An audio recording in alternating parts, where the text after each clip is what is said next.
मंगलापुर नाम का एक छोटा सा गांव था।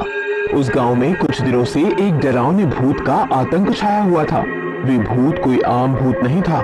उसके पास आरी, ब्लेड और चाकू जैसे खतरनाक हथियार थे। इसीलिए रात के 12 बजे के बाद कोई भी गांव वाला अपने घर से बाहर निकलने की गलती नहीं करता था। अगर कोई गांव वाला आधी रात के समय घर से बाहर निकल भी गया तो वो डरावना भूत अपनी चमकदार आरी से उस आदमी के टुकड़े करके फेंक देता था। सभी गांव वाले उस आरी ब्लेड वाले डरावने भूत से बहुत ज्यादा डरे हुए थे और जैसे ही रात के 12 बजते वे सभी गांव वाले अपने घरों में घुसकर खिड़की दरवाजे बंद कर लेते थे। एक रात भूत अपनी आरी हाथ में लिए पूरे गांव में घूम रहा था और बोलता है, इन गांव वालों को क्या लगता है कि ये सब अपने घरों में छिप कर बैठ जाएंगे और मैं इनका कुछ भी नहीं बिगाड़ पाऊंगा। तभी गांव में रहने वाला मनीष अपना सब्जी का ठेला लिए जल्दी जल्दी अपने घर की ओर जा रहा होता है। आज बाजार में हमारी सारी सब्जी तो बिक गई, पर हमका घर पहुंचने में आधी रात हो गई। बस भगवान, अब आप हमारी रक्षा करना और कछु हो जाए, बस रास्ते में हमका वो आरी वाला भूत ना मिले। भूत जोर से हंसते हुए बोलता है, बहुत दिनों से मेरी आरी खून की प्यासी थी। आरी से तेरे टुकड़े करने में मुझे बहुत मजा आएगा। ऐसा बोलकर भूत अपनी आरी से मनीष को काट डालता है और उसके टुकड़े करके गांव में फेंक देता है। फिर अगले दिन रात के करीब 1 बजे एक शराबी नशे में धुत गुनगुनाता हुआ अपने घर की ओर जा रहा होता है। तभी भूत की नजर उस शराबी पर पड़ती है। शराब पीना शरीर के लिए कितना हानिकारक है, ये आज मैं इस शराबी को बताता हूँ। इस शराबी के तो मैं अपनी आरी से एक नहीं बल्कि 36 टुकड़े करके फेंकूंगा। 36। अरे बाप रे, ये भूत कहाँ से आ धमका। अरे इसे देख कर तो मेरा सारा नशा ही उतर गया। अरे रे, ऐसे कैसे नशा उतर गया, अभी पूरा नशा उतरना तो बाकी है। फिर भूत उस शराबी को अपनी आरी से काटकर वहां से चला जाता है और मुखिया जी के घर के सामने खड़ा होकर जोर जोर से चिल्लाने लगता है। मुखिया जी अपने घर की खिड़की से भूत को देखकर बहुत डर जाते हैं। कुछ देर में भूत वहां से गायब हो जाता है। अगले ही दिन सभी गांव वाले इकट्ठा होकर बातें करने लगते हैं। न जाने ये आरी ब्लेड वाला भूत हमारे गांव में कहां से आ गया है। आए दिन गांव में कभी किसी का हाथ कटा मिलता है तो किसी के शरीर पे 2 टुकड़े मिलते हैं। अब तो रात होते ही हमका तो चिंता सताने लगती है कि कहीं अगला नंबर हमरा ना हो।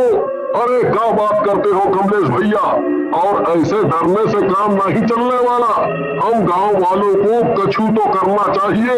हम सभी लोगों का गांव में पूजा करानी चाहिए जिससे वो भूत हमारे गांव से हमेशा के लिए गायब हो जाए या कहां से आया है वहां वापस चला जाए। सभी गांव वाले भोलू की बात से सहमत होकर गांव के पंडित जी से पूजा करवाते हैं। गांव में पूजा करवाने के बाद से गांव में रात को कुछ दिनों से भूत का दिखना बंद हो गया था। इसीलिए गांव वालों के मन में से भूत का डर भी कम हो गया था। अगले दिन सभी गांव वाले अपने अपने खेतों में काम करने के लिए जाते हैं और खेतों में काम करने लगते हैं कि तभी दिन के समय रास्ते में कमलेश की पत्नी मीरा को अपने सामने भूत दिखाई देता है। अरे दैया, ये क्या होएगा वा? ये भूत इतनी तीक दोपहरी में कहाँ से आ धमका? हाय रे दैया, हमका तो बड़ी डर लागत है रे। अरे हम तो अपने पति देव के लिए खाना लेकर जा रहे थे, पर अब तो हमका लगता है कि कहीं हम ही ना इस भूत का खाना बन जाए। मीरा भूत से डरकर भागती हुई खेतों में पहुंच जाती है और जोर जोर से भूत भूत चिल्लाने लगती है कि तभी भूत भी अपने हाथ में ब्लेड लेकर खेतों में पहुंच जाता है।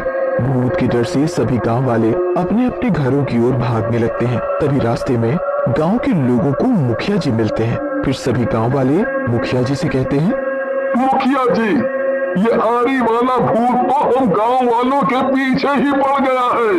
अरे आज तो इसने कमलेश भैया को अपने ब्लेड से काट काट कर घायल कर दिया।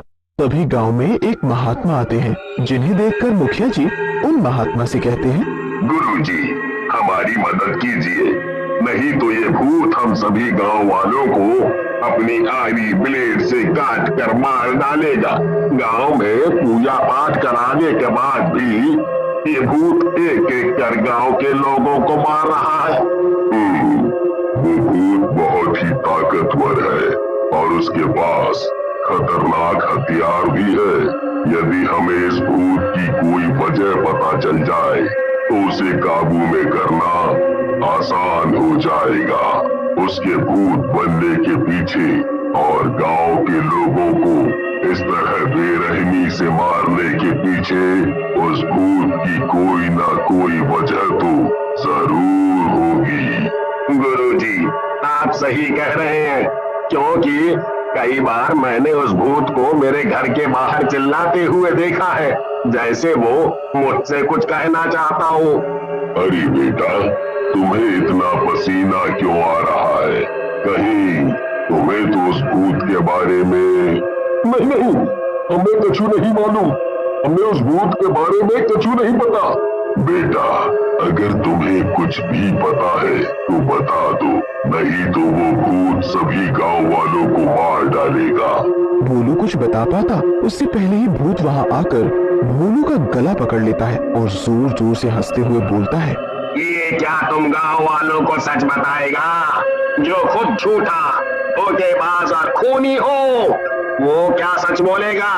और अब ये मेरे हाथ लग ही गया है तो मैं इसे इस तरह से काटूंगा जैसे इसने मुझे आरी ब्लेड से काट कर मार डाला और मेरे शरीर के टुकड़े जमीन में गाड़ दिए। अरे भूत जी, हमका नहीं मारो। अरे सारी गलती हमारी नहीं है जो आप हमका मारने पर तुले हो। ए भूत, आखिर ऐसा क्या किया है इसने जो तुमसे मार डालना चाहते हो? मुखिया जी, पहचानो हमें, हम ललित हैं, जैसे आप अपने बेटे की तरह प्यार करते थे, पर इस भोलू की वजह से सभी गांव वालों ने हमें चोर समझ लिया, जिसकी वजह से सभी गांव वालों ने मेरी बहन और माँ को चोर की बहन, चोर की माँ कहना शुरू कर दिया। अब जो कुछ भी बताएगा यही सभी को सच सच बताएगा, नहीं तो मैं अभी के अभी इसके 2 टुकड़े कर दूंगा। मैं बताता हूँ, सब सच बताता हूँ।